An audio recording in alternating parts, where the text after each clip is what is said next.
Y el manejo de la enfermedad glandular es una enfermedad diferente y, como les decía ahora, ni siquiera la gente se sabe qué es una normalidad glandular en términos generales. Estadísticamente se ha reportado que ha habido un aumento tanto en números relativos como absolutos del adenocarcinoma. Estamos hablando del adenocarcinoma de cervix. En promedio, la edad del adenocarcinoma in situ es 37 años, 6 a 13 años más joven que el invasor, que es a los 51, y va para abajo. El número total, cuando uno mira por regiones, el porcentaje, pues obviamente porcentualmente los adenocarcinomas son más altos en los países desarrollados porque ya han combatido mucho el carcinoma escamoso. Sin embargo, cuando uno mira los números absolutos, seguimos siendo los países subdesarrollados o los países en vía de desarrollo los que aportamos el mayor número de casos. El mayor número de casos, y en el caso de Sudamérica, pues sigue siendo una patología bastante importante. Vuelvo y les digo, aunque es más porcentual en ellos, nosotros vemos más adenocarcinoma que ellos.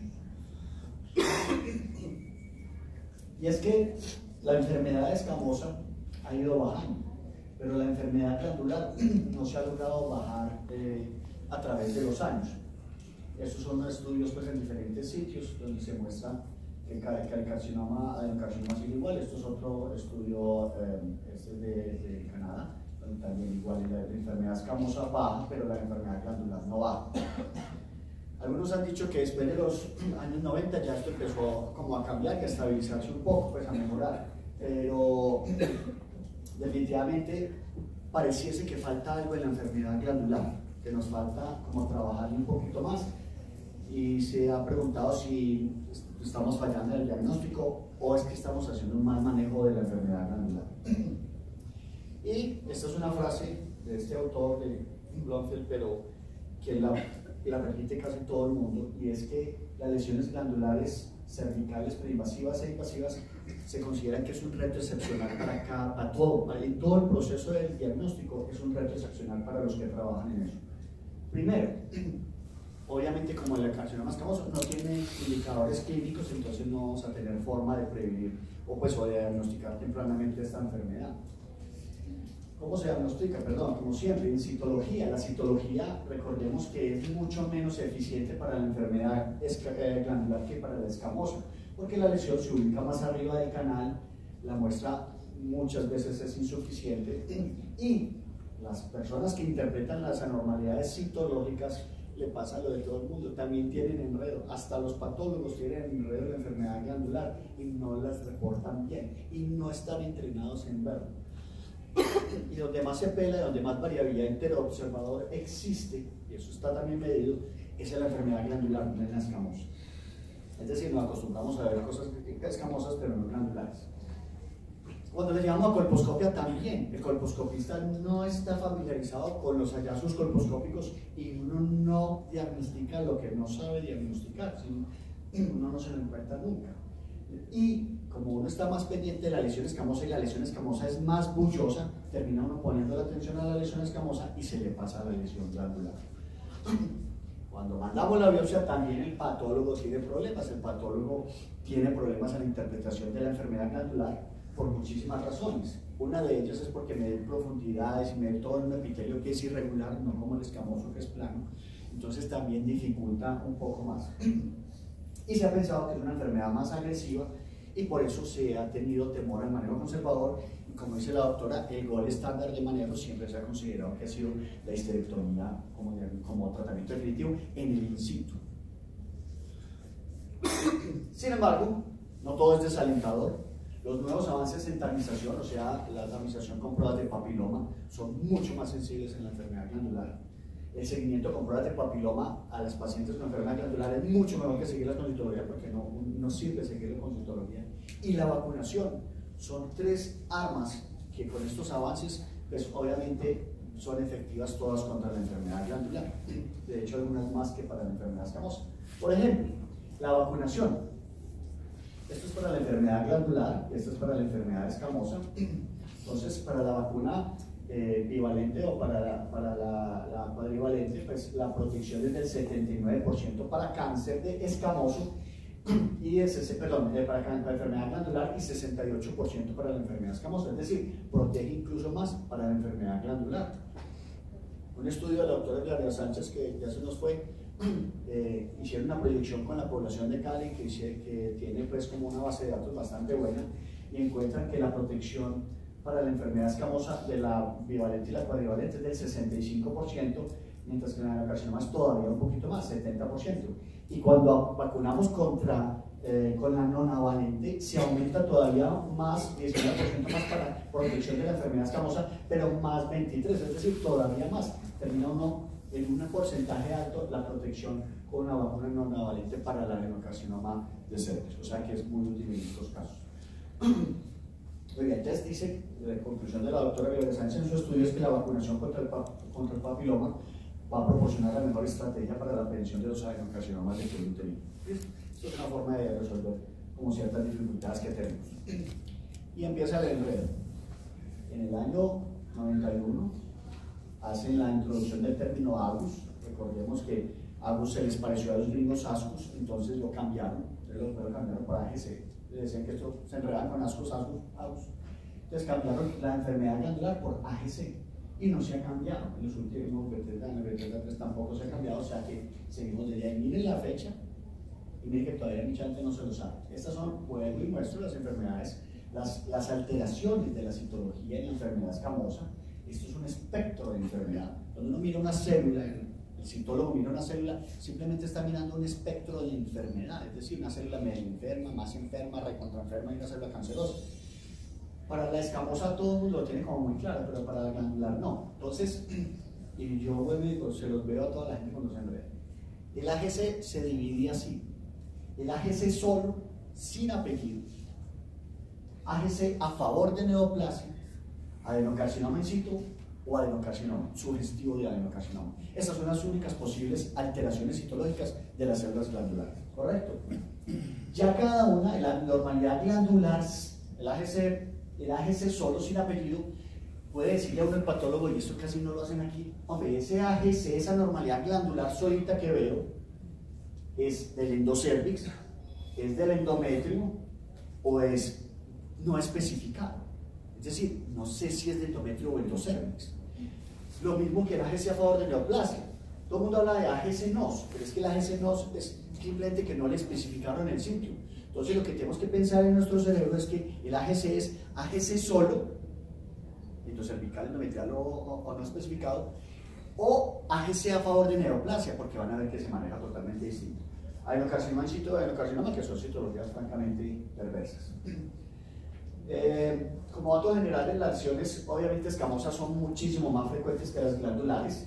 La citología solamente el 0.4 de las anormalidades glandulares y va a depender, perdón, la frecuencia en que se presentan, más que todo, ustedes ven, son las anormalidades, el AGC no, es decir, el patólogo no va a saber decirle si es de endometrio y endocervix, y la más frecuente es, la segunda más frecuente sería el endocervical. La endometrial no es tan frecuente porque ya también sabemos que la citología no es la prueba para hacer diagnóstico de la enfermedad endometrial, pero a veces se pesca ahí algo de enfermedad endometrial, pero miremos que es muy importante diferenciar. ¿Y por qué es importante entonces diferenciarlo? Enseguida lo veo que está esta otra primero para decir lo que puede encontrar uno en las anormalidades. El tener un AGC solo, sí, que no es a favor de neoplasia, la posibilidad de estar con una lesión de nitos más es de un 20 a un 50%, 3 a 17% tienen lesiones invasoras, y esto es mucho más que para la enfermedad escamosa, por eso se considera un poco más temible.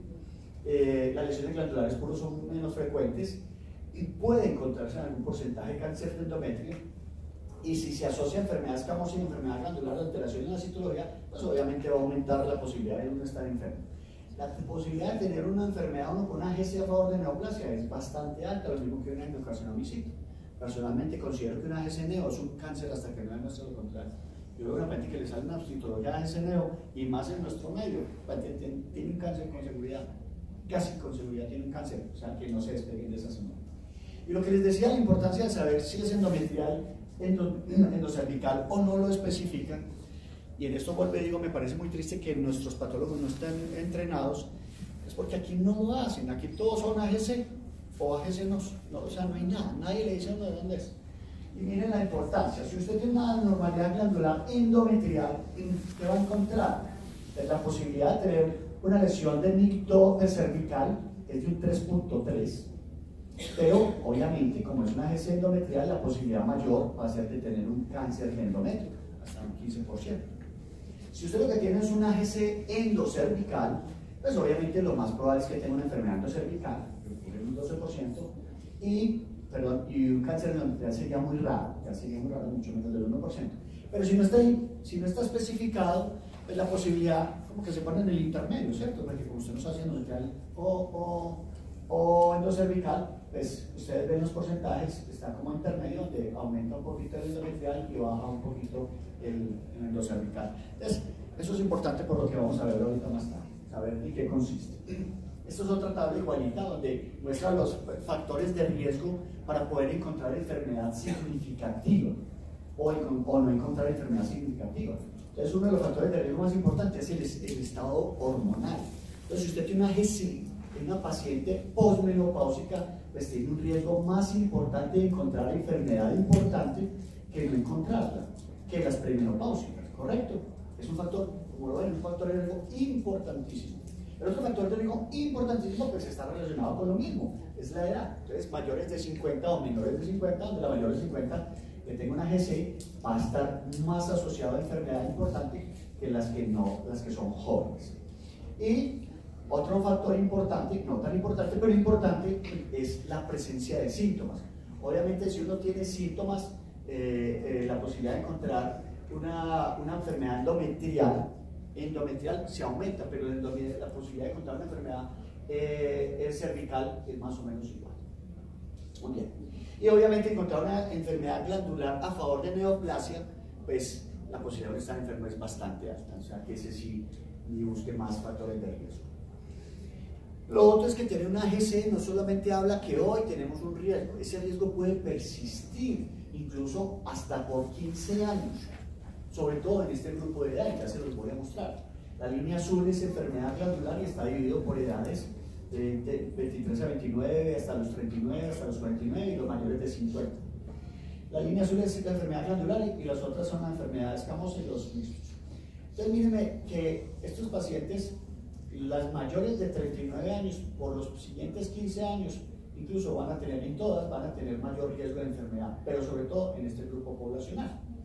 Y cuando miramos incluso para todos los tipos de cáncer, no solamente los glandulares, también las pacientes que tienen AGC van a tener mayor riesgo que las pacientes que tienen lesión de bajo grado o lesión de alto grado. Es decir, tener una AGC de entrada ya lo marca uno como mayor riesgo para sufrir de algo en adelante. O sea que por eso son pacientes que se deben vigilar más seguidamente. Se dice que el riesgo relativo del cáncer cervical es 18, o sea, bastante alto, 6 años después de que aparezca la normalidad citológica en comparación con la población normal. Entonces, no podemos suponer que estas mujeres ya quedan en bajo riesgo después del proceso colposcópico, el proceso diagnóstico es negativo, diferente a la enfermedad escamosa que uno queda un poquito más tranquilo, por eso que les estoy mostrando. Muy bien. ¿Qué importancia tiene la prueba de papiloma con la enfermedad glandular? Entonces, depende de donde uno estudie, pero más o menos el 34% de las pacientes con anormalidad glandular van a marcar positivo para el papiloma virus humano. De estos, 40, de los que tienen prueba positivo, de los que tienen prueba de papiloma positivo, 44 van a tener enfermedad importante y 1.2 de las pacientes que tienen papiloma negativo. Cuando uno mira los estudios de Kaiser, que es la población que ya hemos hablado tanto, son muy similares los riesgos de tener. Es decir, esto es para los que tienen, o sea, tener prueba positiva es muy importante para que le encuentren a uno algo. Sin embargo, de entrada recordemos que pacientes con anormalidad glandular con prueba positiva, en estas pacientes se puede relacionar con una enfermedad endometrial u ovárica, que no van a marcar positivos para PBH. Por eso estas siguen con mayor riesgo en los siguientes 15 años, diferente de las otras. Decía que este es el estudio Kaiser, y miren, si uno tiene una AGC pero la prueba de papiloma es negativo, miren cómo se baja el porcentaje de encontrar una lesión de TRIC3 o más. Sin embargo, miren que sigue en el bloque rojo, es decir, sigue indicándose el estudio de estas pacientes. Y si la paciente tiene un AGC más una prueba, porque estamos hablando de AGC sin apellido incluso, AGC más prueba de papiloma positivo, miren todo lo que se aumenta la posibilidad de que no haya una lesión de alto grado o más, y entonces en esos pacientes pues es evidente que sí mejora. Estos son para ver enfermedades en el cervix y para ver enfermedades fuera del cervix por grupos etarios, en 3 grupos, menores de 40, de 40 a 50 y mayores de 50, y, perdón, con prueba positiva o negativa. Entonces ya sabemos que las pacientes que son jóvenes y que tienen prueba positiva, pues lo más relacionado que van a tener es una enfermedad en el cervix, ¿correcto? Versus las que tienen prueba de papiloma negativo no van a tener mayor enfermedad en el cervix. En cambio, las pacientes mayores de 50 años que son negativas para la prueba de papiloma, la enfermedad endometrial, el cáncer de endometrio toma mucha importancia porque se vuelve muy frecuente. Esta es otra gráfica de otro estudio donde dividen las de menores de 50 y las mayores de 50 con prueba negativa y positiva también, y vuelve y se observa lo mismo. Entonces, las pacientes con prueba negativa pero que tienen más de 50 años, entonces ya hay que pensar en endometrio, no pensar que no tiene nada, pueden pensar que puede ser de endometrio. Y las menores de 50, pues evidentemente la mayor enfermedad con prueba positiva va a ser la enfermedad del cervix, del cervix. Muy bien. Más de lo mismo. Esto es para mostrar que existe pues, mucha evidencia al respecto, donde ya se muestra definitivamente que las lesiones de alto grado en las pacientes jóvenes y las pacientes mayores de 50 años pues, van a estar relacionados con cáncer de endometrio. Y que aquí en este trabajo, por ejemplo, 5 cánceres de endometrio encontraron y todos eran PDH negativos. PDH negativo en pacientes mayores de 50 años, entonces ya sabemos que tenemos que echarle ojo. De hecho, como vemos que falta algo en el manejo, ya se han diseñado nuevas guías, o nuevas guías no, se empiezan a proponer nuevos algoritmos donde entran otras pruebas de triaje, como es la metilación del DNA. Pero pues obviamente este no es el caso porque esto obviamente es una propuesta, pero es decirles que esas pacientes con AGC y que tienen pruebas negativas, pues de pronto también hay que seguirlas estudiando. En general, desde el año 2001, lo que recomendaban las guías americanas para la anormalidad glandular era que todas las pacientes con anormalidad glandular iban a colposcopia, y eso sigue siendo vigente. Todas van a ir a colposcopia con curetaje endometrial para el grupo que ya sabemos, mayores de, aquí decía 35 años en esa época, hoy lo tienen en 40, las pacientes sintomáticas o con factores sintomáticas, estamos hablando de hemorragia uterina normal o pacientes con factores de riesgo para cáncer de endometrio.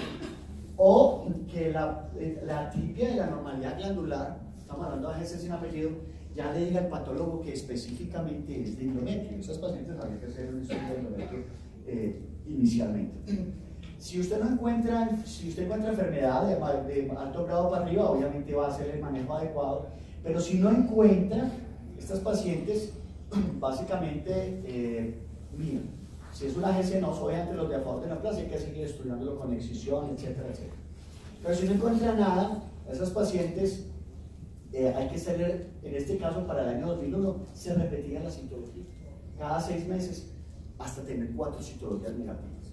Después en el 2006, más o menos es lo mismo, pero ya acomodaron la prueba de papiloma humano. Pero ojo, recuerden que hablábamos de prueba de tamización, prueba de triaje y prueba de control. Ellos no la usan como ninguna, sino que sería una prueba de reflejo. ¿Qué quiere decir? Que usted tiene que hacerle la colposcopia a la paciente, pero le puede hacer una prueba de papiloma, no para tomar decisiones en este momento, porque eso va a depender de la colposcopia, sino que le va a servir a usted como guía para tomar decisiones después del resultado. Porque no es lo mismo una paciente joven con una prueba positiva que ya sabe que va a tener algo endocervical a una paciente con una prueba negativa que puede ser algo endometrial, y si es mayor. Muy bien. Para el año 2006 entonces propone lo mismo, y si uno no sabía o no tenía posibilidades de utilizar pruebas de papiloma, lo de siempre, repetir cada 6 meses la prueba de papiloma, la prueba de citología, perdón, hasta tener 4 negativos. Y la prueba, como les digo, refleja era que si era negativa o positiva, no cambiaba, lo único que cambiaba era el seguimiento, que se hacía más seguido o más espaciadito. Eso era para el 2006.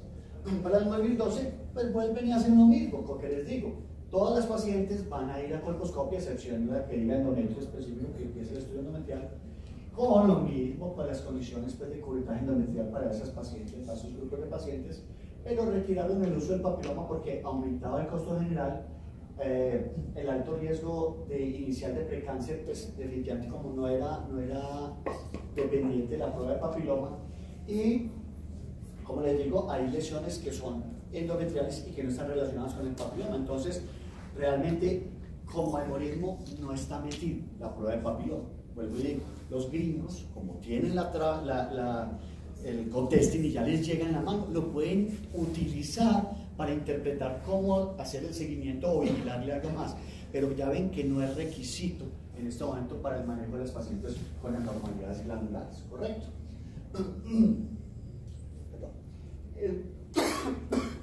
Perdón.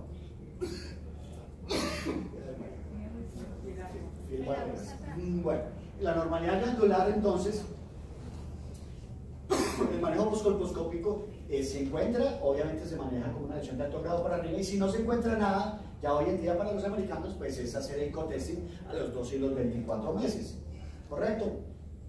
Entonces, todavía no se ha aclarado el impacto a largo plazo del cambio de no utilizar pues una prueba de papiloma para la AGC. Habría que mirar si la utilización a 12 y 24 meses de la prueba, algunos autores dicen que es demasiado lejos para seguir estas pacientes.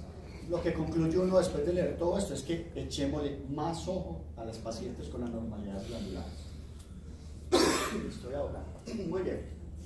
Y estas son las guías colombianas donde ya lo hemos visto todo, que todas las pacientes que tienen prueba positiva y con anormalidades de cualquier tipo van a colposcopia, eso es muy claro. Pero entonces, ¿qué pasa? Cuando usted tiene una prueba positiva y la prueba de triaje le sale una anormalidad glandular, recordemos que el mayor riesgo de enfermedad es de cervix, obviamente esta paciente va a una prueba diagnóstica que es la colposcopia. Amarillo positivo, naranjado positivo, va a una prueba roja que es la diagnóstica. Para que vean que la flechita sí sirve. Si esa paciente encuentra una lesión de alto grado o más, se trata.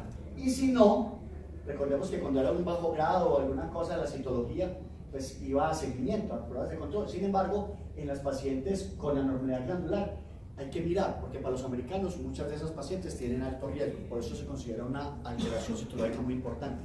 Yo les podría decir, después de tantos años de estar haciendo programas en extenso, de que en Colombia tenemos esa limitante. La mayoría de los AGC no son nada. Entonces, yo siempre hago que, pues, o recomiendo más tirar hacia este lado de hacer un seguimiento a esas pacientes, sobre todo si es primera vez de una anormalidad glandular y si no tiene ningún otro factor de riesgo o algo que uno le encuentre, y ya a una prueba de control a los 18 meses para las guías colombianas, 12 meses para las americanas. Y recordemos que se les hace dos controles, como es una enfermedad que no acaba con la biopsia, sino que tiene riesgo de los 15 años que les digo, por eso hacer dos controles mínimo con la prueba de papiloma para estar tranquilos y soltar la paciente. Y obviamente si la citología ya es una AGC a favor de neoplasia, es una porquería, eso hay que estudiarlo. Si usted le hace la colpoidal bajo colposcopia, si la paciente le da alguna cosa, pues obviamente va a tratamiento, y si no da nada, esta es otra disociación.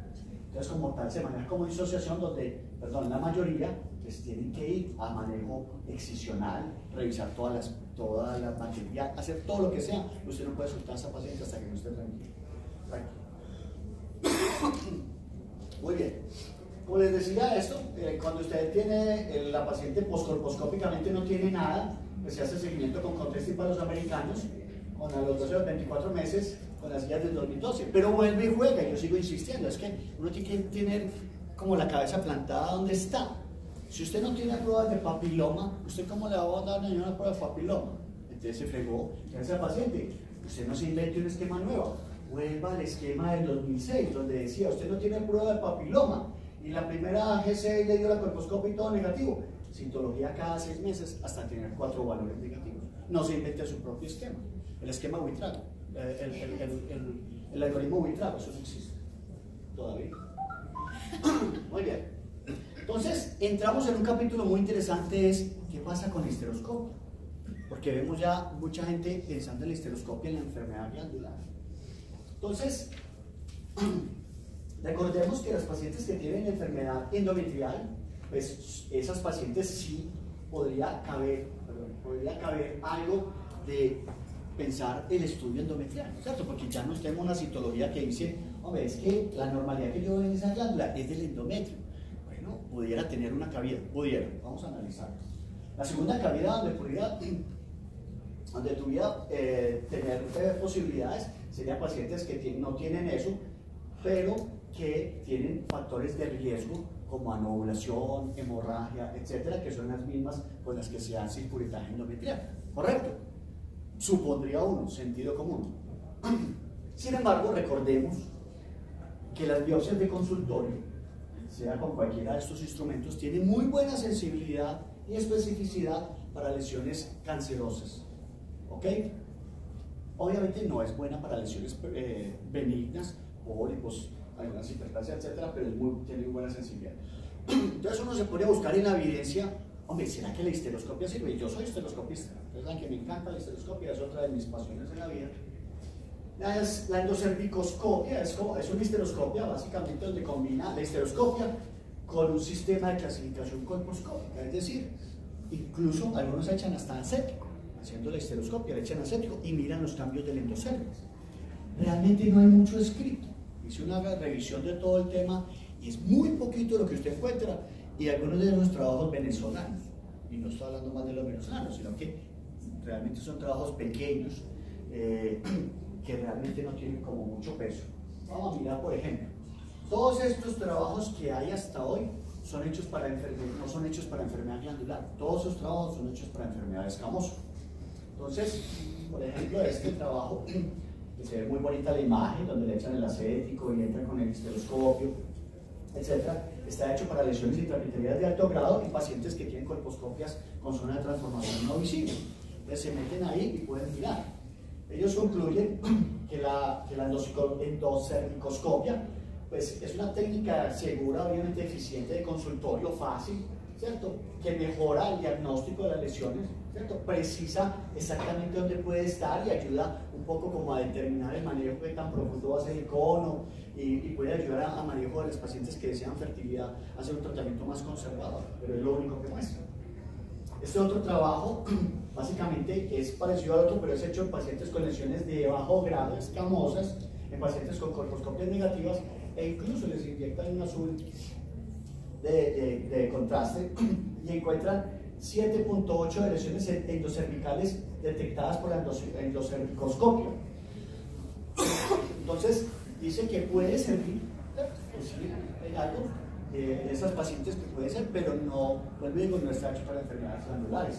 El porcentaje de las lesiones que diagnostican dentro del canal, de todas maneras, es muy bajo, como para recomendarlo pues, dentro de sus otro trabajo, donde también encuentran un 26% de lesiones endocervicales, y en este ponen que puede ser más o menos útil, porque es una técnica fácil y segura.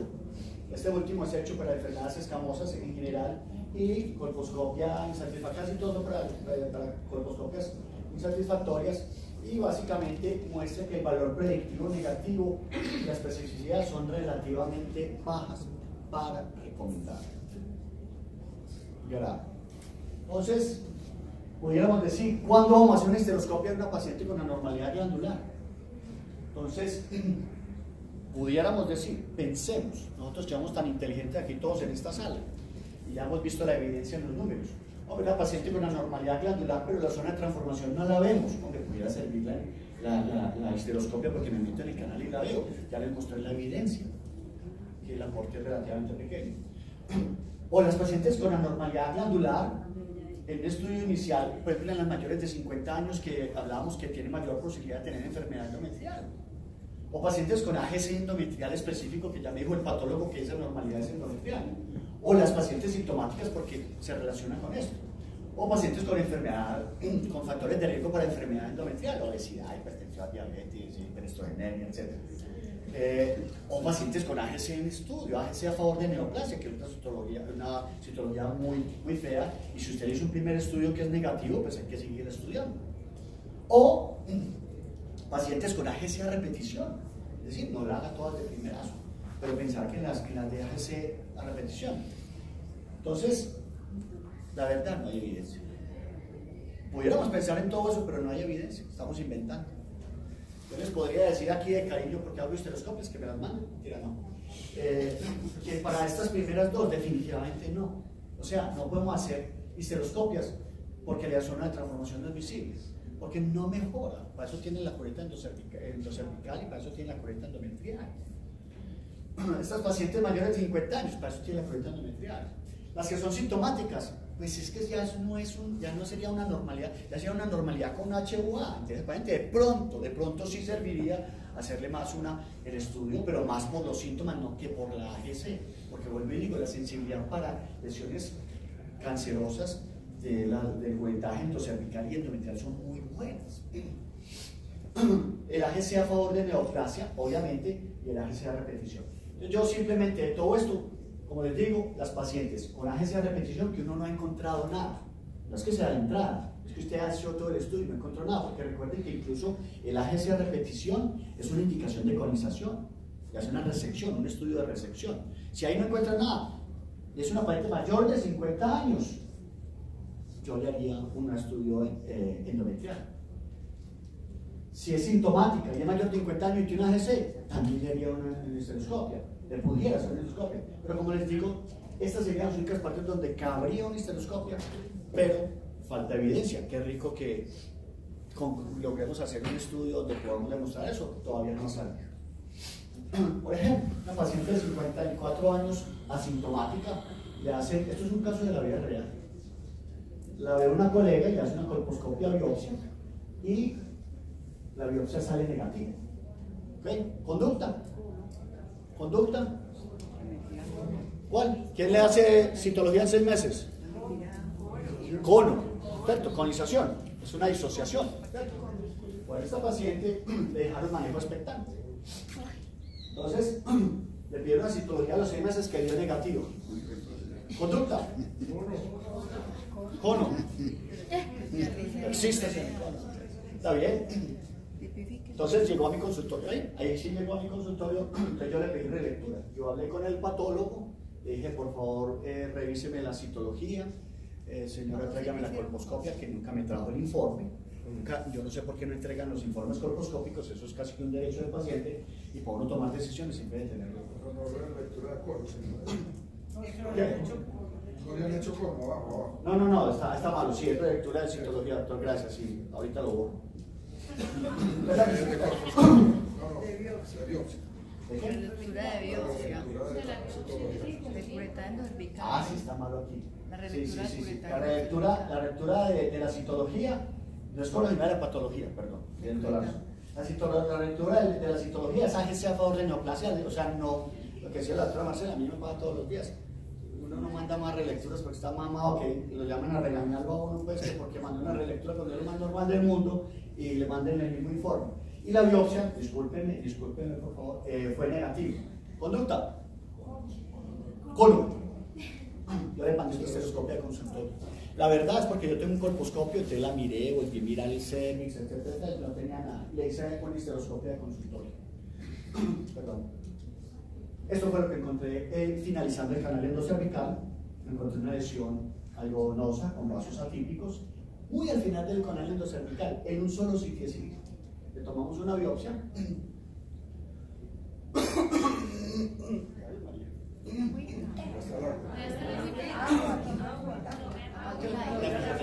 No se lo trague porque lo enferma. Ahí ven la lesión. Ven la lesión. Perdón. Qué pena. Bueno, ¿sí la vieron o no? No. Sí. ¿Quieren volver a ver? Bueno, en todo caso, uno entra, como ven aquí todavía hay medio parte endocervical y terminando el canal empiezan a encontrar aquí la lesioncita. ¿Sí la ven ahí? Sí. Una lesioncita que la patología entonces reporta un adenocarcinoma endometrioide de grado. Eso es para decirle que la histeroscopia puede servir en algunos casos, pero definitivamente, con todo el corazón, debo decirles, no hay evidencia. Pero ahí podía también haber ayudado una ecografía en parte del estudio, no lo hicieron nunca. Para que pesquen un glosorcito tan diminuto y es muy poco probable que un ecografista lo vea. Bueno, siguiendo con el adenocarcinoma, recordemos que la mayoría de los adenocarcinomas están afuera, están en los primeros 15 milímetros del canal endocervical. Aparece una cosa, está en los primeros 15 milímetros y entre mayor la edad es más grande y más extensa la lesión. Pero acuérdense que cada vez la lesión es en pacientes más jóvenes, entonces por eso uno encuentra lesiones todavía más pequeñas. Y hay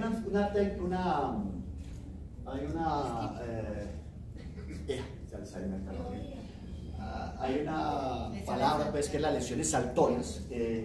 Las lesiones saltonas.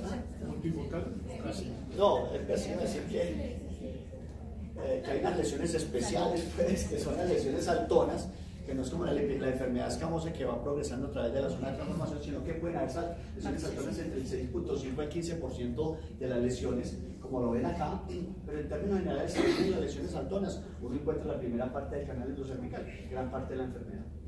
La afectación mixta es frecuente, es decir, cuando usted tiene una enfermedad glandular, muy frecuentemente va a tener la enfermedad escamosa, que es del 50%, pero cuando tiene una enfermedad escamosa, no necesariamente va a tener una enfermedad glandular, porque solamente es del 2%. Entonces, como les decía, el problema sigue.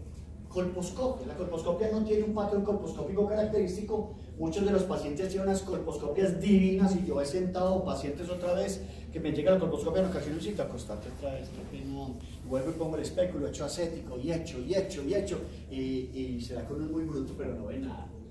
Entonces, esos patrones de mosaico, punteado y todo que mostró ahorita la doctora Marcela, el borde interno, etcétera, eso no lo van a ver en una lesión escamosa, en una lesión glandular.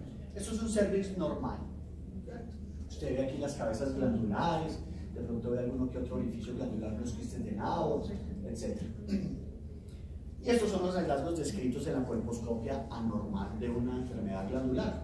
Uno es la afectación papilar, que son como parches blancos y parches rojos, sobre parte papilar, ya lo vamos a ver. Gemación, que es como formación de unas bolitas, que es cuando se fusionan las cabezas glandulares. La zona acetoblanca y acetorroja, parece un concepto de acetorrojo, me parece chévere ese concepto. Acetorrojo es que usted le echa el acético y sigue rojo. Recuerden que el acético produce vasoconstricción y empalidece todo el cervix, y este sigue rojo, con partes blancas. Las aberturas glandulares que se deforman y vuelven irregulares, algunas bizarras, no tan bonitas como las normales, y los vasos obviamente atípicos, que son lo que nos dice ya de enfermedad invasora. Esto es una cortesía del doctor Freddy Rojas, a quien me facilitó estas bellas diapositivas, donde encuentro lesiones papilares, afectación papilar acetoblanca. ¿Se la ven? Muy bien que no hay un cambio dramático, ¿cierto? Un acetoblanco tenue, pero esta es la afectación papilar. Lo que es la fusión de algunas glándulas, ¿sí? Y como lesión proliferativa dentro de la zona de transformación o de la zona glandular, papilar, que sangra fácil. ¿Listo? ¿Qué pasó ahí? Lesiones acetoblancas y acetorrojas, es decir, usted echa, esto normalmente no pasa, incluso las menopáusicas, uno echa el acético y se vuelve muy pálido el cervix. Normalmente estas paredes siguen muy rojas. Aquí más parches acetoblanco, acetorrojo. Si ustedes miran esto, uno le pasa. Usted que me diga que esto es una adenocarcinoma, yo digo, oiga, pero ¿dónde son? ¿Cierto? Aquí no. Entonces, hay que tener mucho cuidado, por eso uno tiene que ser clínico. No solamente es la imagen, sino de dónde viene la paciente, y los factores de riesgo y qué citología trae. Esas colposcopias a ciegas. Se te olvidó la citología, yo te la hago, tranquilo. No.